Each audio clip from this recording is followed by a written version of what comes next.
नमस्कार। प्रस्तुत है आज का चिंतन।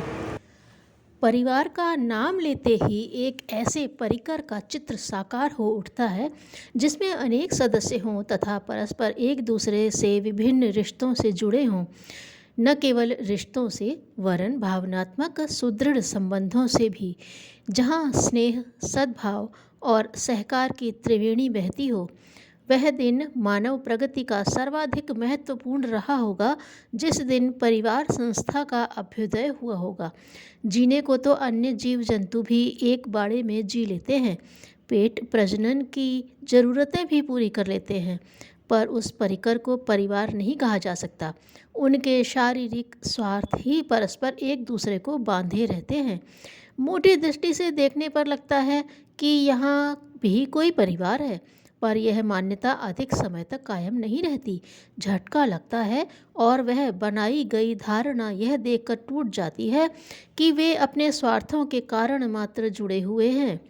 प्रकृति यदि अपनी सुव्यवस्था एवं सृष्टि क्रम चलाने के लिए प्रेरणा देकर उन्हें जबरन एक दूसरे से सामयिक अवधि के लिए जोड़े रहती है, तो इसे पशुओं का स्नेह, सद्भाव, त्याग अथवा बलिदान नहीं कहा जा सकता। यह तो प्रकृति की विशेषता है, न कि उन जीवों की। पति पत्नी, पिता पुत्र, माँ बेटी, भाई बहन आदि जैसे सुमधुर संबंध तो मानव परिवार में ही दिखाई पड़ सकते हैं। मनुष्येतर जीवों में तो न कोई पति है न कोई पत्नी। भाई बहन के, पिता पुत्र के संबंधों का दर्शन पशु समाज में कहाँ होता है? वहाँ कोई रिश्ता नहीं है। जीवन पर्यंत संबंधों की स्थिरता एवं प्रगाढ़ता तो उस परिवार में ही दिखाई पड़ सकती है जिसमें मनुष्य रहता है। मनुष्य की शारीरिक कम, मानसिक एवं भावनात्मक आवश्यकताएं अधिक हैं। 9 इंच के पेट के लिए औसतन 1.5 पाव आटा पर्याप्त है। 5 गज कपड़े का आवरण तन ढकने के लिए चाहिए। थोड़े प्रयत्नों द्वारा इनकी पूर्ति संभव है। फिर इतना अधिक श्रम पुरुषार्थ करने की मनुष्य को आवश्यकता क्यों पड़ी? इसलिए कि उसे मानसिक तृप्ति चाहिए। उस परितृप्ति के लिए वह अथक श्रम करता, साधनों का जाल जंजाल जुटाता है। नाम तथा यश की कामना भी मनोवैज्ञानिक है, जो मनुष्य को सदा नाच नचाती रहती है। भावनाओं को पोषण न मिले तो वह विक्षिप्त बन जाता है। पशुओं की भांति शरीर को पोषण तथा संबद्ध इंद्रियों की तृप्ति तो कहीं भी संभव है, पर मन एवं भाव जगत की आवश्यकताएं संसार में कहीं भी पूरी नहीं हो सकती हैं। वे एकमात्र परिवार के भाव भरे वातावरण में ही पूर्ण हो सकती हैं। मनुष्य की स्थिति पशुओं से सर्वथा भिन्न है। बाड़े में कैद करके पशुओं की तरह पेट एवं सेक्स की ज़रूरतों को पूरा करके उन्हें संतुष्ट नहीं रखा जा सकता। सराय एवं होटलों में सारी चीज़ें उपलब्ध रहती हैं, पैसे द्वारा उन्हें खरीदा जा सकता है, पर बहन का स्नेह और माँ की ममता, पिता का वात्सल्य तथा पत्नी का प्यार भारी कीमत देकर भी नहीं प्राप्त किया जा सकता। ऐसी कोई भी संस्था अथवा संगठन अब तक नहीं बन सके हैं जो परिवार संस्था का स्थानापन्न बन सके और मनुष्य की शरीर से इतर मन एवं भाव जगत की आवश्यकताओं को पूरा कर सकें। घूम फिरकर नज़र सदियों से चली आ रही परिवार संस्था पर ही जाती है, जहाँ मानसिक एवं भाव जगत की परितृप्ति संभव है। 20वीं सदी में कुछ देशों में अभिनव प्रयोग हुए। आर्थिक एवं सामाजिक दृष्टि से कम्यून व्यवस्था अत्यंत उपयोगी मानी गई। वर्ग क्रांति के उपरांत जिन देशों में कम्युनिज्म की व्यवस्था कायम हुई, वहाँ की सामाजिक प्रणालियों में भी आमूल चूल परिवर्तन किए गए। रूस ने बच्चों के पालन पोषण के लिए धाय घर खोले, पर वह प्रयोग पूर्णतः असफल रहा। अपनी अनेकानेक विशेषताओं के बावजूद भी कम्यून प्रणाली इसलिए सफल नहीं हो सकी क्योंकि उसमें पारिवारिक भावना का अभाव था। चीन में भी इसी प्रकार की असफलता हाथ लगी।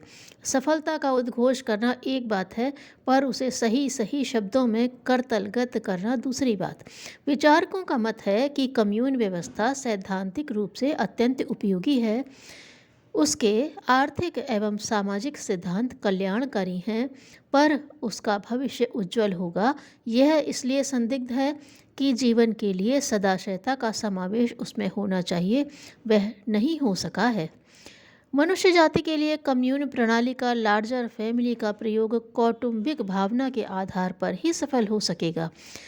संबद्ध असफलता का एक कारण यह भी है कि प्रचलित कम्यून प्रणाली अमनोवैज्ञानिक तथा अव्यावहारिक आदर्शों पर आधारित है। आर्थिक सुनिश्चितता के